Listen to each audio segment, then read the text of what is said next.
بسم اللہ الرحمن الرحیم۔ السلام علیکم۔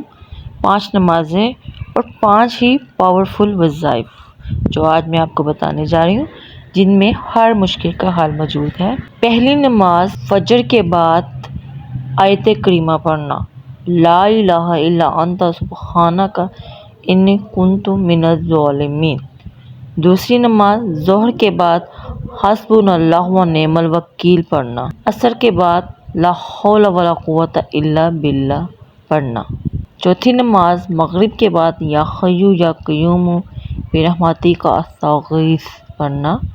عشاء کے بعد یعنی 5ویں نماز استغفر اللہ و اتوب الیہ۔ ہر دعا کو آپ نے ایک تسبیح یعنی 100 مرتبہ پڑھنا ہے۔ اول و آخر درود ابراہیمی 3 بار پڑھیں۔ جو بھی مشکل ہو، جو بھی پریشانی ہو، جو بھی حاجت ہو، اس کو وہ ذہن میں رکھتے ہوئے پڑھیں۔ انشاءاللہ تعالی اس کے کرنے سے آپ کی ہر مشکل، ہر پریشانی دور ہوگی اور آپ کی جو خواہش ہے وہ پوری ہوگی۔ اللہ تعالیٰ آپ کی ہر خواہش کو پورا کرے، آپ کے رزق میں اور آپ کی عمر میں برکت عطا فرمائے۔ اگر آپ کو میری ویڈیو اچھی لگے تو اسے لائک کر دیں، میرے چینل کو سبسکرائب کر دیں۔